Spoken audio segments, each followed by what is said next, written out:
Hmm?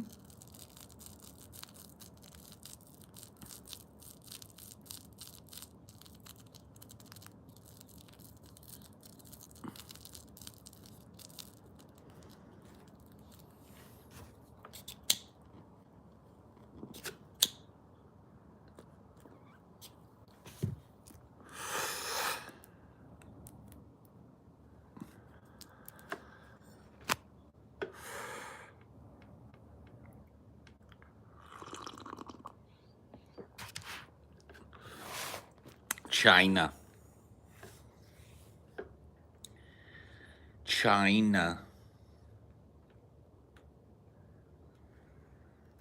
Welcome to China.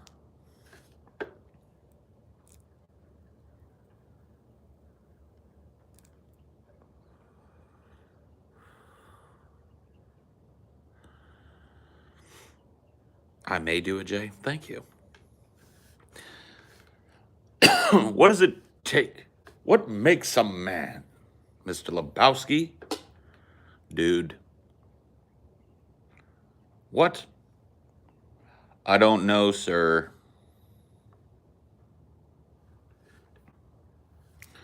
Is it not the ability to do whatever one can, no matter the cost?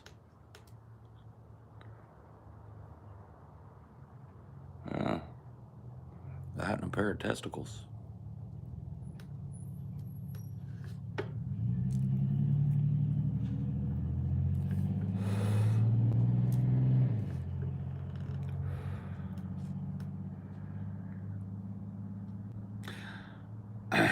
I know a gold bricker when I see one, dude. I know a spinal when I see one, dude, and this guy's a fucking gold bricker. This guy's a fake. Seen a lot of spinals, dude.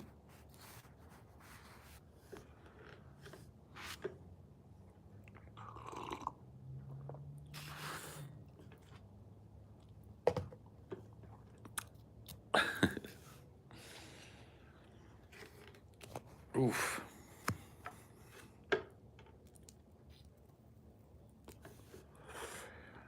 The moment that always gets me, and what in God's holy name are you blathering about?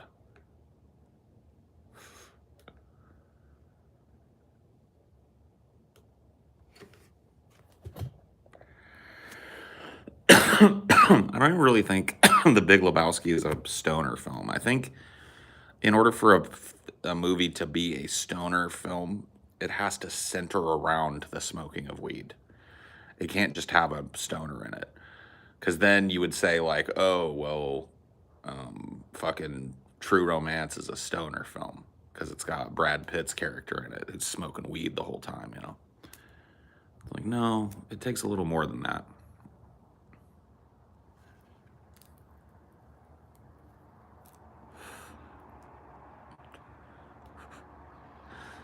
Every Seth Rogen movie, yeah, kind of. But whatever. I mean, you know, at least he knows what he's doing.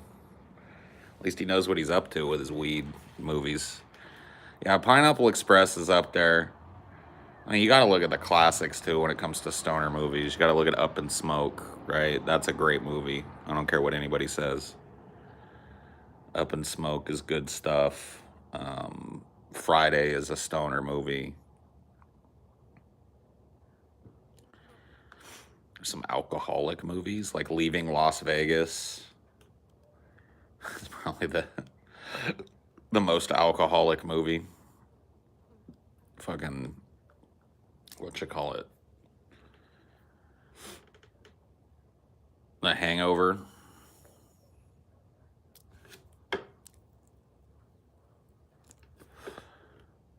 Shaun of the Dead, kind of maybe.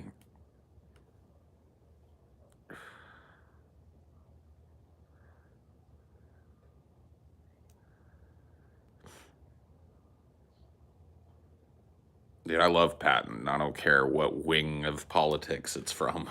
Patton is a fucking fantastic movie. George C. Scott is fucking amazing in it.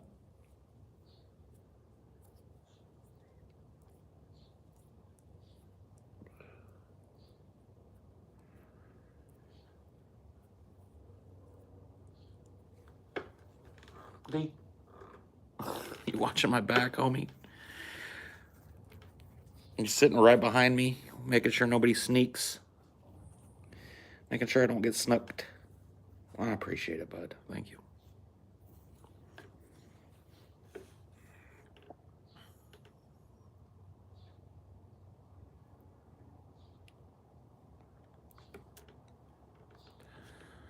Yeah, Fear and Loathing. That's just like a drug binge film.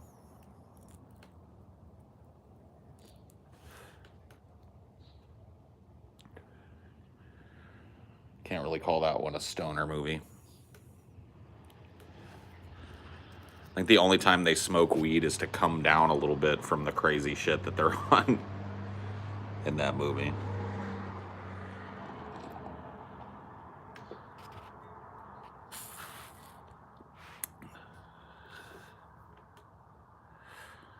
It's the biggest joint you've ever smoked. Probably that Canagar thing that we smoked back in Bellevue. It's a whole ass cigar wrapped in cannabis leaves instead of fucking tobacco leaves and shit. Stuffed. A big old Cuban style cigar that I broke. broke the Canagar, bro. Snapped the Canagar, bro.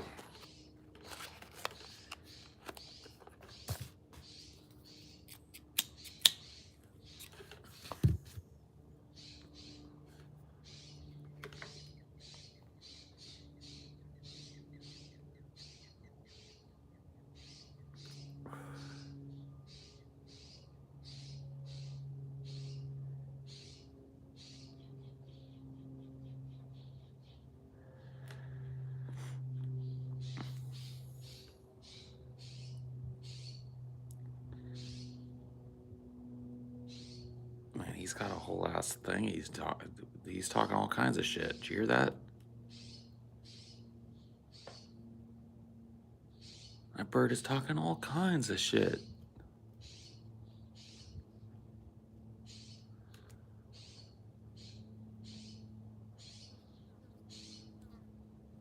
Yeah, there's no ravens around today or crows or whatever, so you can hear some of the other birds.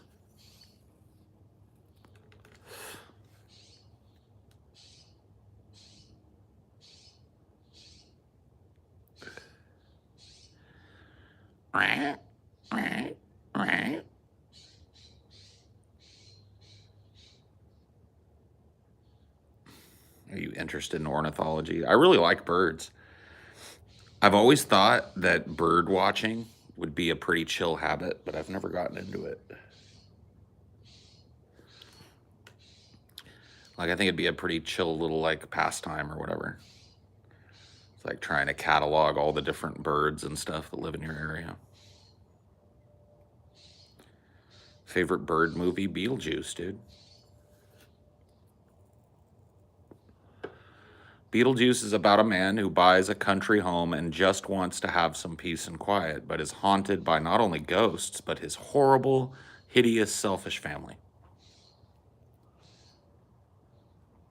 All he wants to do is sit and look at birds. Can't even do that.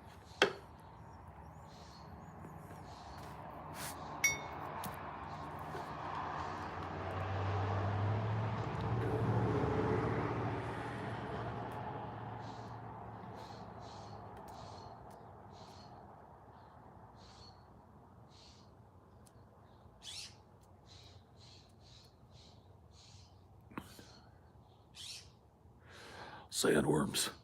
I hate them. Don't you hate them? I hate them, boy.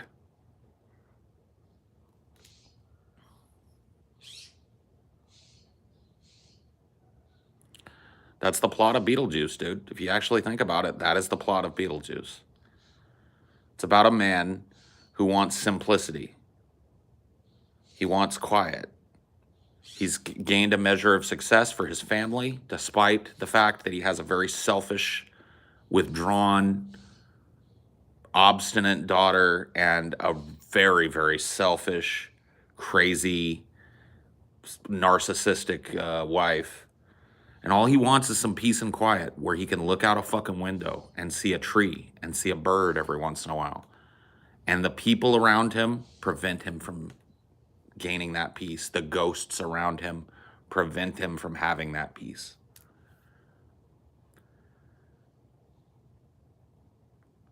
Their desires are selfish, but his aren't. I mean, every desire, I guess, like that is a little bit selfish, but his selfish desire has no bearing on theirs.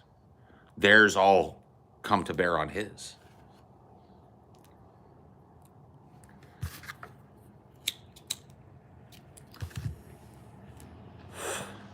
Catherine O'Hara, yeah, she's great in that. She's great in pretty much everything. I really love her in the Christopher Guest films. She's just really funny. You ever see Beetlejuice, the musical? It's pretty dope. No, never did see it. Didn't even know it existed. I saw Beetlejuice, the cartoon. Most relatable movie villain? Relatable?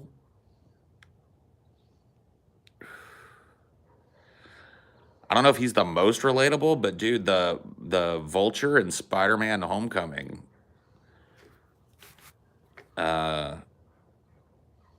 He's pretty good villain. Pretty understandable villain.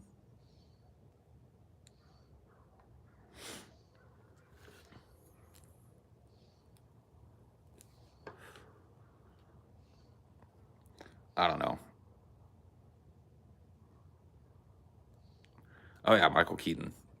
Michael Keaton is almost always fucking good, dude. He's like, in my opinion, one of the most underrated actors living. Have you ever seen Multiplicity? Bro, that movie is like, it's a crazy movie, and it's good. It's got such a fucking stupid premise, but it's such a great movie. How is he the bad guy in that film? I mean, he technically is. He's the villain or whatever.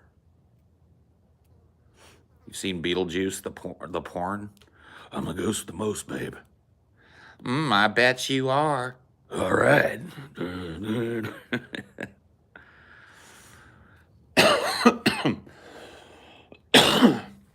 No, Michael Keaton is great. Birdman, great. Just great movies all around.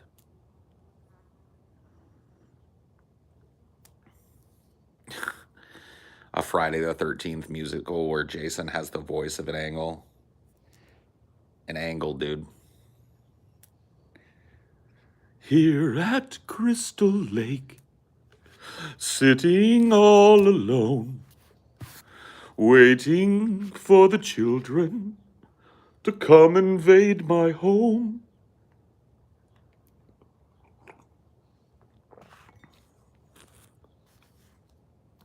I'll chop them and I'll slice them, and then they'll leave me alone.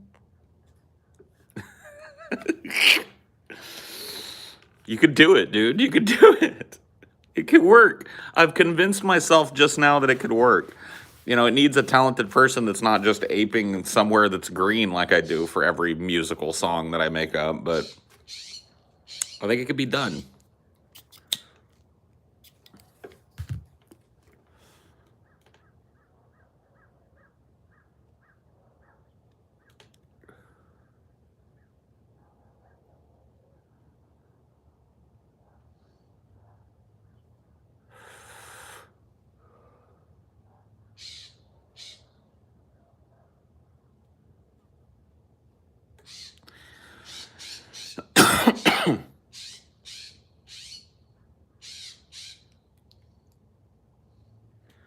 Scrub J. It's hollering at people today. Scrub J, please. Gonna holler back at me now?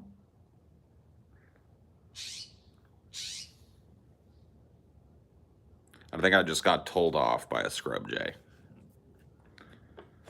Like I was just told to go fucking stick it.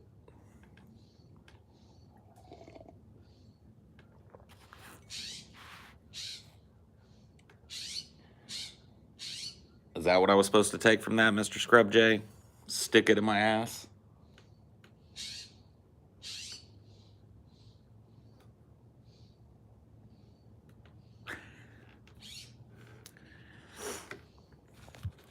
Fucking birds. Bring them peanuts. They'll like you. I don't, trust me. I live on a piece of land that feeds them plenty. I don't want them eating my peanuts. I want them eating bugs off of my ground. Dude, I saw one of the baby foxes that were raised here by their parents in this little scrap pile in the back corner of my yard. One of those baby foxes has a den either back where they were before on our property or somewhere really nearby. And I saw one last night. I was walking out to check the water pump for the 15th fucking time that day. And he was walking along my fence line here, and he had a mouse in his mouth.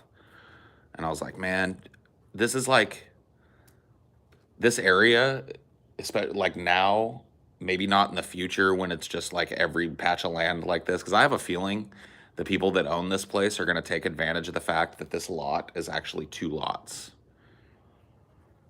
You could build 2 houses on this lot. So I think they're going to sell half of this fucking land. And when they do that, you know what I mean? Just like any like little prairie area, any little fucking open area for these little creatures that I fucking observe out here to feed on, to nest in, all that shit, it's gone. It's gone. You know what I mean? And it's like, it works out so well when there's just a few people per acre, you know what I mean? Or per couple of acres. Because these animals, the ecosystem controls itself. It's like, I don't get mice in my house because I've got a yard full of fucking things that eat mice. I've got feral cats. I've got fucking family of foxes that fucking live around here. I've got hawks that roost in this tree right here. I mean, pretty much everything that preys on a mouse, I've got living around my house naturally. I don't fuck with them. They don't fuck with me, and mice don't end up in my house. They keep the mouse population to a fucking minimum out here without me having to put out traps, without me having to fucking, you know what I mean? You take away this open space and you fill it up with more and more houses, and that's when these fucking species are going to start coming inside looking for food. Trust me, Chelsea, if she's still out there, will back me up on this. There's every reason to believe that the house that I live in would have mice in it. It sits on a big piece of fucking completely unworked land. It's an older house, probably isn't sealed up the greatest. It could be Mouse-topia off in there. We haven't seen a single fucking mouse. Because everything that lives around here preys on mice. And the mice eat fucking bugs. The mice prey on fucking, or the rats at least, prey on fucking little bugs and shit. So it's just like the whole little ecosystem here is still functional. And I'm watching the death of it. Because if I just lean back a little bit, I can see a brand new house being built right there on a lot that used to be just like mine, big and open, filled with enough space for that ecosystem to work. I turn and look over my shoulder and I see it happening right there on the corner. Another big open space that's been purchased and has a human fucking settlement being built on it. The land, the open land around here that allows these animals to continue to provide that natural biological quote-unquote pest control that happens in a functioning ecosystem is disappearing. And the people that live out here are going to be invaded with mice. As the predators move away because the fucking area becomes less and less supportive or less and less easy to fucking hunt on, predators move away, mice population is going to fucking explode. And these people out here are going to be eating a lot of mice and every type of fucking rat you can think of that lives out in the fucking wilderness. It's going to be crazy, dude. And they don't even realize they're doing it themselves as they parcel this shit out and turn it into a lawn instead of a functioning environment like mine is. Like, I'll show you guys. Like, I've shown you guys my backyard before, but here it is again, right? This is not a lawn.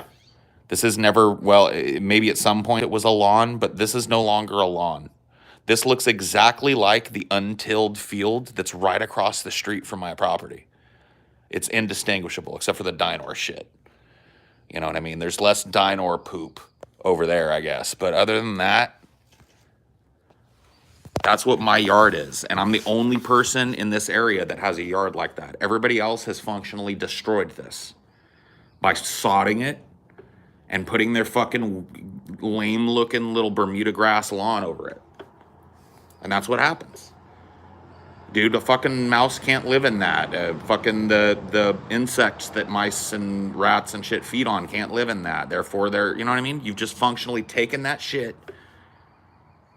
Yeah, it's just dead land. It's literally dead land. It's land that you just keep completely free of any type of fucking animal. Yeah, dude.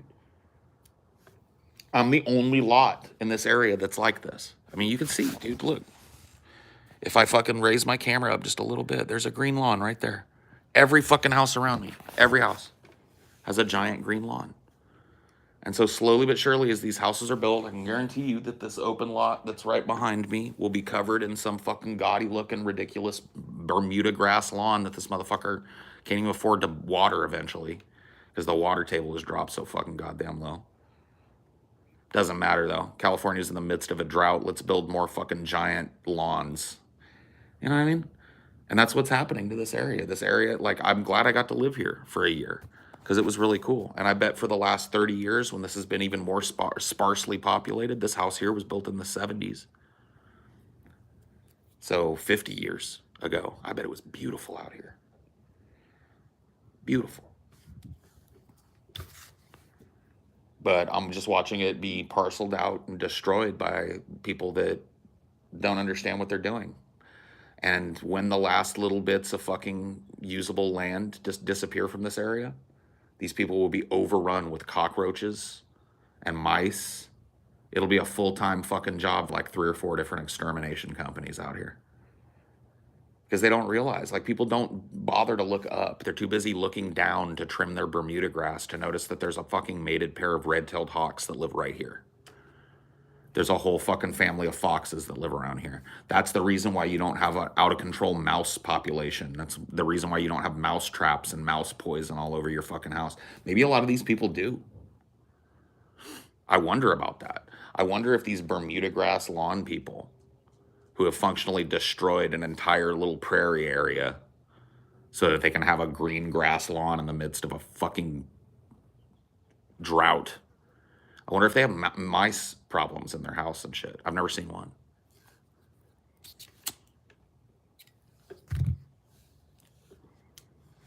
I've never seen one. All I know is for 100% fact, this out here is going to have a green ass lawn. That over there is going to have a green ass lawn.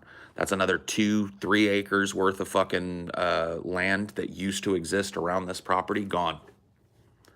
Turned into a fucking Bermuda grass, little white picket fence. Everything looks the same nightmare like everybody else's house.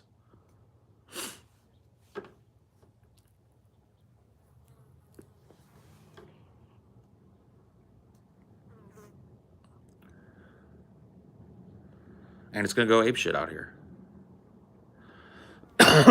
It'll start from the top, work its way down. The large predators are going to leave because there's no more open ground for them to fucking hunt on. The mice are going to go out of control and start eating, fucking just invading the places that are left.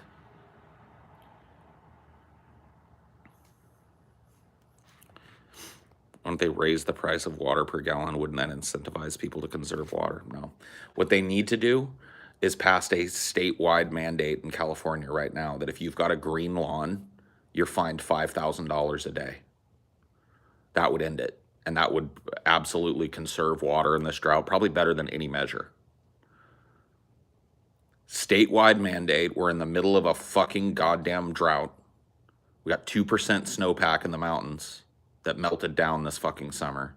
And it's looking like it's going to be just about as bad this year. Maybe not as bad, but a little 3%, 4% snowpack this year. We're in the middle of a fucking drought. So yeah, statewide mandate. California no longer allows you to keep a fucking giant lawn. Sorry. You don't get a 700 gallon a day lawn.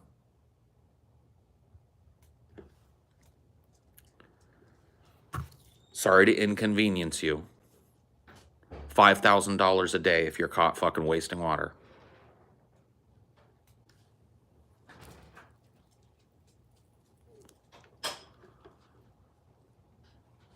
Hey, baby. That's the only thing that would save environments like this and keep them habitable. Would be a huge water conservation mandate. Not just lawns. We're talking a huge water conservation and rationing mandate in this state could allow people to live here for another 100 years in these drought conditions without functionally changing the way that they import water and shit. But that's what it would take. As it stands now, none of that is happening. So in 50 years, this place is literally going to be dry as a bone.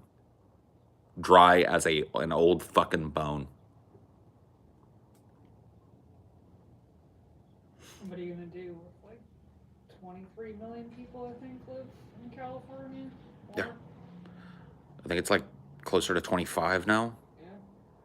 Yeah. And I mean, it's not all parts of California that are going to suffer this. There are parts of California, the strip of land on the other side of the coastal range where the ocean still brings tons and tons of freshwater rain. Those areas are verdant right now. Just beautiful. We've been to one. You climb up you come into like the San Luis Obispo area, everything's fucking beautiful and green. Because it's just raining there. It doesn't rain here like it used to anymore. This place used to be wet. Like this is literally a desert. That's never changed.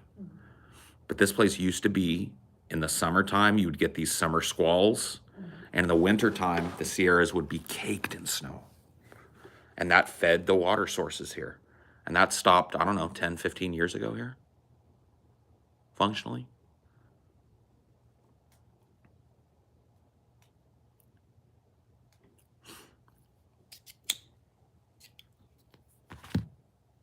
Wildfires, though, they had to, like, it got that close to burning the Sherman tree.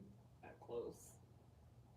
I gotta tell you, dude. They wrapped it in, like, this tinfoil shit just in case. Dude, the General Sherman tree is the largest living single organism on the planet. And the oldest as well. Or one of the oldest. Maybe it may not be the oldest. If you've never seen it, it is one of the most humbling experiences you'll ever have as a person. If you have even a minute appreciation of nature, the size of that tree I've seen it twice in my life, and both times it blew my fucking mind. You can't describe how big it is. It would fill this yard. Like if you put the General Sherman tree in the middle of this yard would look about fucking like 40 to 50% smaller because it would just literally dominate the whole space. It takes like a minute or more to slowly fucking walk around the base of the General Sherman tree. And the fact that almost burned down, it just goes to show you, dude, this state is fucking going up. That's all there is to it. Water is disappearing, and everything that's fucking worth having is burning. I mean, it might have survived just because of how big it is, but... There's evidence that there have been fires in those areas before, that the General Sherman tree has survived them in the past. That doesn't mean it will now. I don't know, man.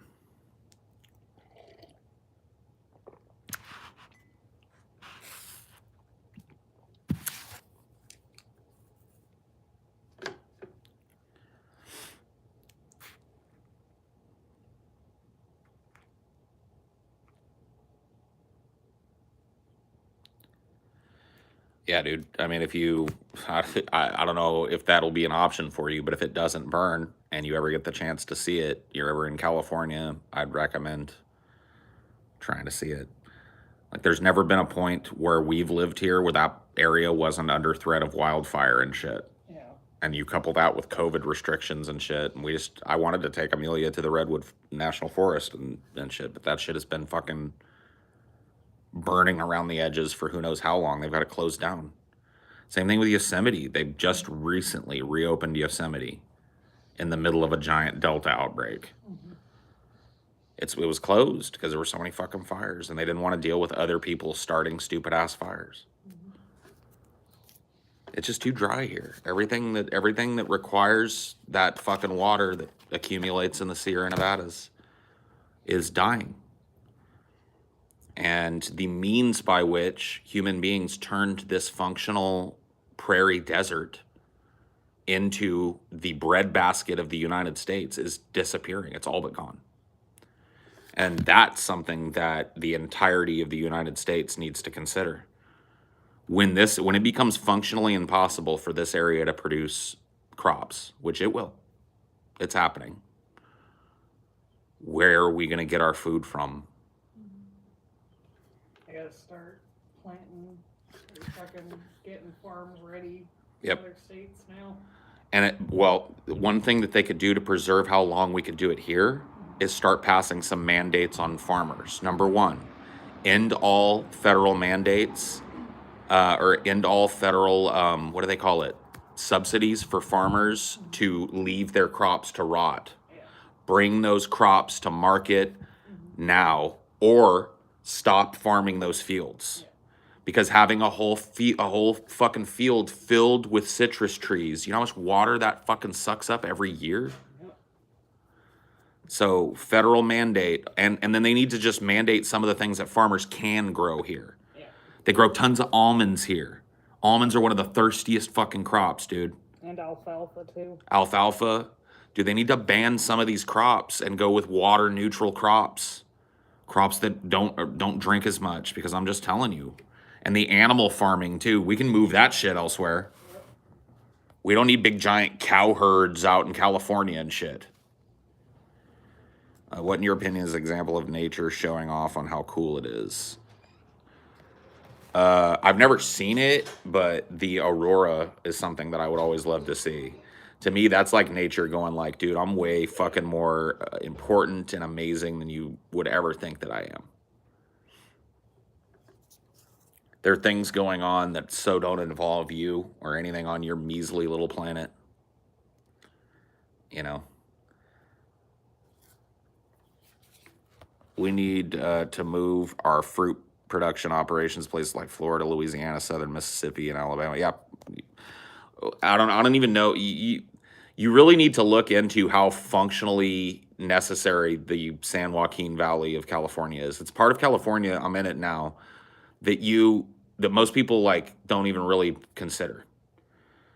But it is a giant valley, uniquely during a normal water rain cycle, snow cycle and shit, uniquely positioned to be irrigated and to bloom, and there's just endless tracts of arable land here. You have to drive through it to understand it. It's just huge and endless and flat, nestled in between two mountain ranges, giant fucking valley.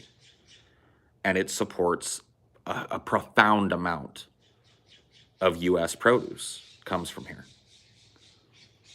This place is drying up.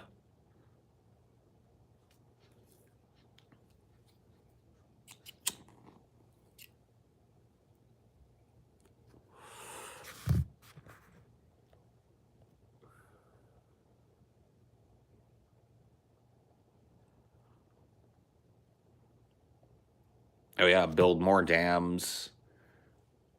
All the water politics, dude, here is a real thing.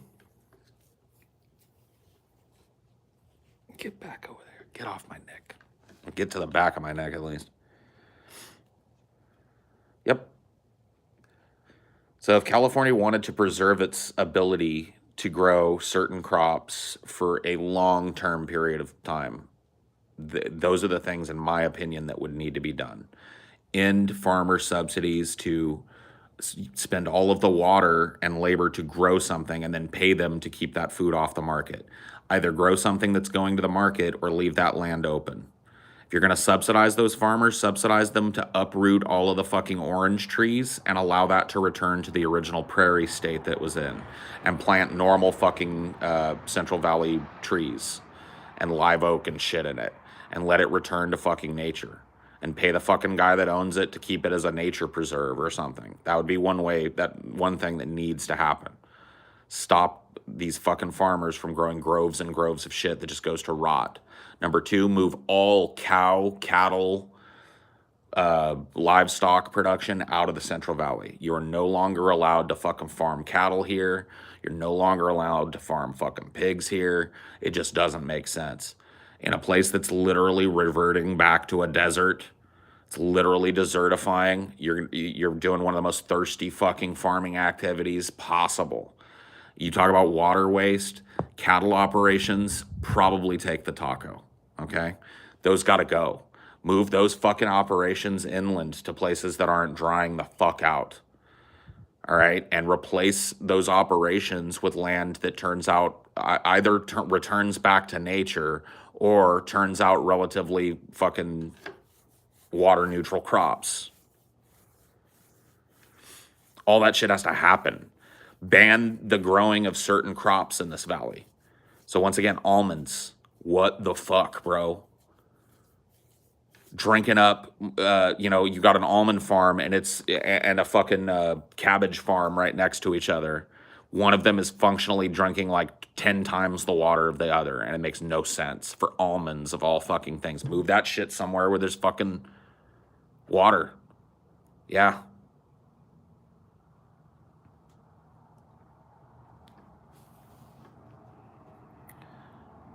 Dude, I've been slacking on these flies because there's so much fewer of them now that it started to really cool down at night here. I've been leaving you flies alone, but you're starting to get fucking haughty with me, so.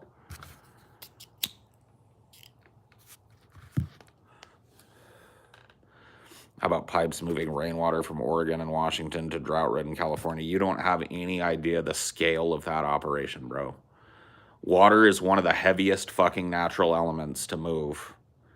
And you're talking about the amount of water that California uses is staggering, bro.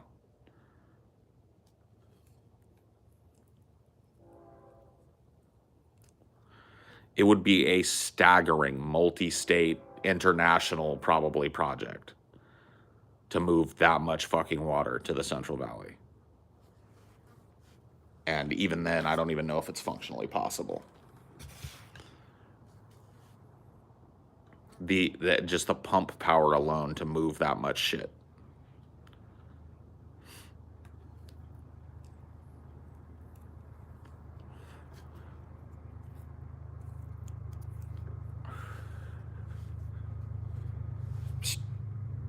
Fly. All right, you fuck.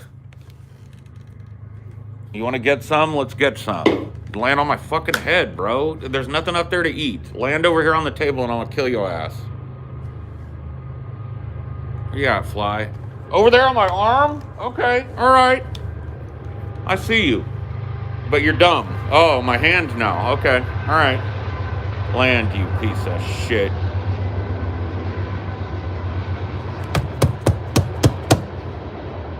Where you at, you fuck? This motherfucker's got he's signed his own death warrant. I've been giving clemency to these motherfuckers, but this motherfucker is dead as soon as I see him. I'm on the watch now. Sorry, I gotta fucking do this for a minute at least. Because this dude just will not stop landing on me, bro.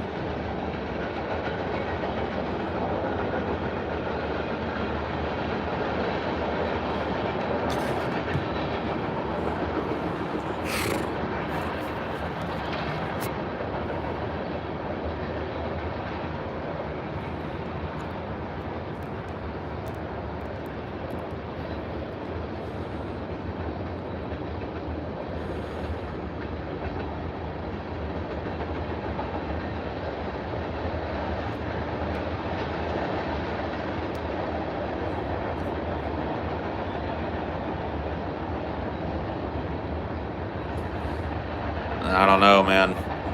Maybe that's if I don't even know if such a thing is theoretically possible, Phoebes. I don't know enough about transporting water over long distances, but I do know that these areas that you're talking about are probably going to be real reticent to give their water to California. As stupid as you motherfucker. Oh my god, this guy. Oh, I've had it. Where are you landing? Where's your base of operations at, you motherfucker? Oh, I see you. You dumb fuck. You're dead. That's what you get. Oh, another one? Right on the edge? Ha ha! Oh, two of you down here, huh? We got a whole ass party going on over here, boys. Where you going, you fuck?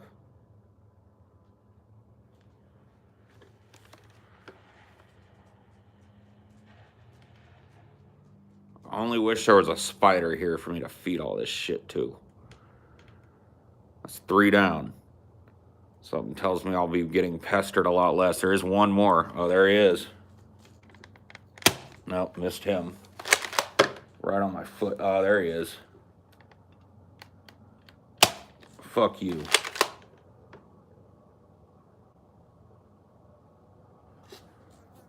Oh, I just heard another one.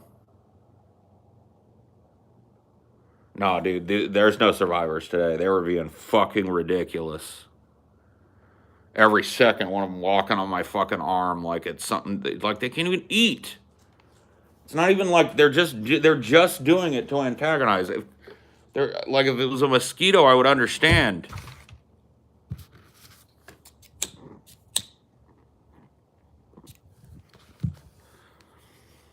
I mean, Phoebes, I think the better fucking thing to do would be to move most of these fucking farming operations out of the Central Valley and redistribute. Like, we're talking long term here. Redistribute them in these fucking water rich areas. And, functionally, like, allow. California is going through a fucking climate shift. Like, it's going to be a desert no matter how much water you fucking dump on it.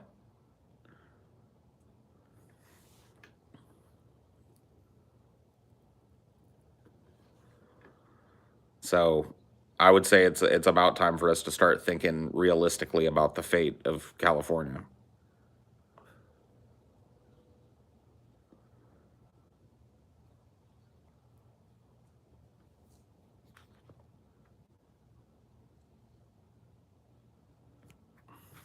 These flies.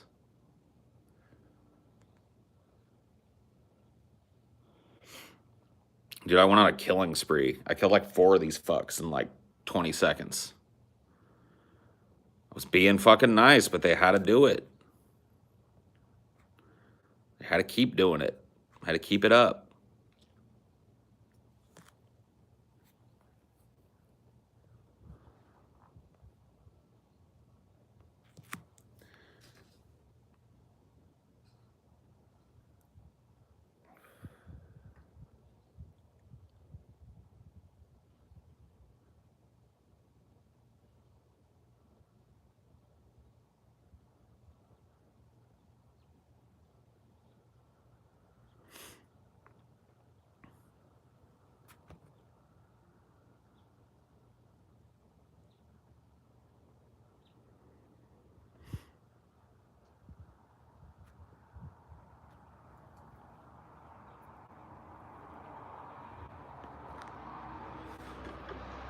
Historically, the part of California that I was talking about was a lake.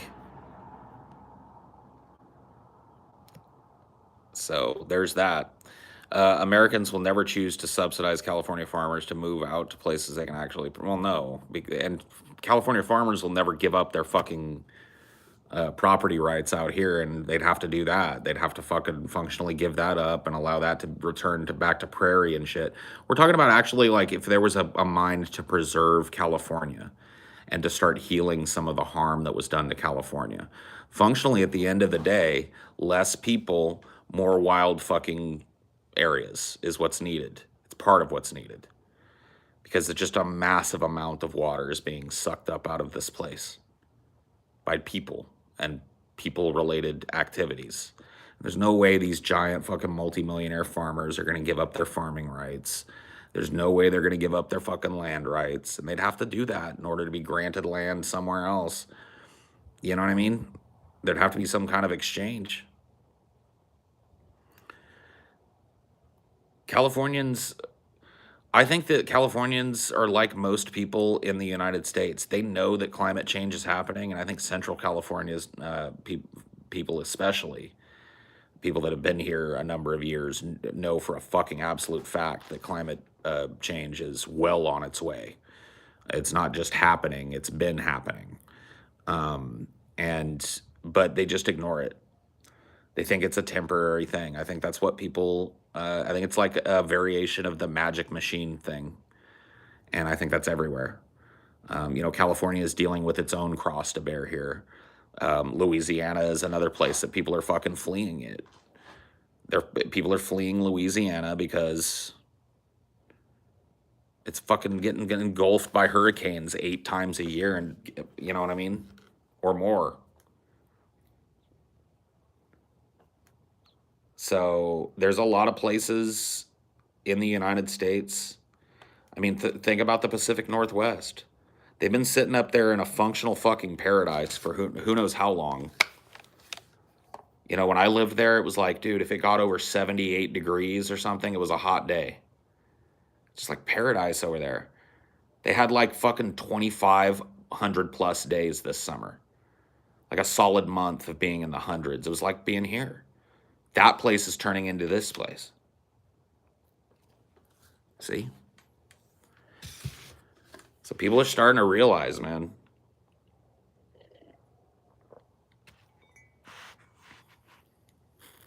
Yep.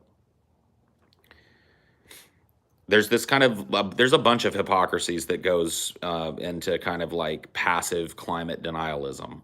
One of them is the magic machine prophecy or the nutty professor prophecy, however you want to package it. Some people believe that somebody's going to invent some fucking technology, or some people believe that some professor is going to invent some way of changing the way other people do things. It's tied to the second fallacy, which is, well, everybody else is going to have to change, but that'll enable me to live exactly how I want. Nothing's going to change with me.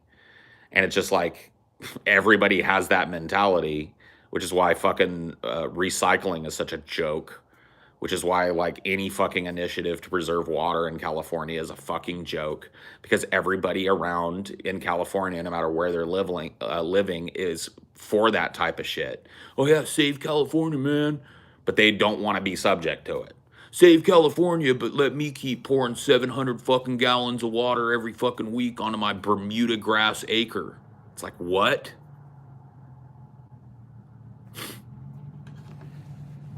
And it's not just a fucking California thing. This is how people are everywhere. There are people in Louisiana that are the same way, have the functional same disconnect.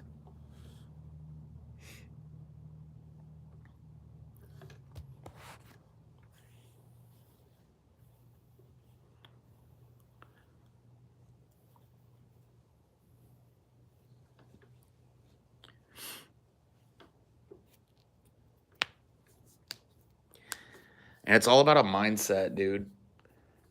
It's all about understanding and coming to terms with. And by the way, the air quality here is fucking horrible today. I walked outside today, and the first thing I smelled was that campfire smell, which means that like all this haze that's in the air today is blowing in from some fucking fire somewhere. It's horrible today. I probably shouldn't even be fucking sitting out here sucking it up, to be honest with you. So I'm going to stop. I'm going to go ahead and end the goddamn fucking thing. Just another, as a fucking period on this little talk we've had, I'm not going to sit outside anymore. And I got Dinor sitting out here in it too. No. I'm going to spend most of my fucking day indoors, where I've got like air purifiers and shit. So I'm not sucking this all goddamn fucking day. How about that? Yeah, the haze is horrible. Horrible. So see you later. Bye.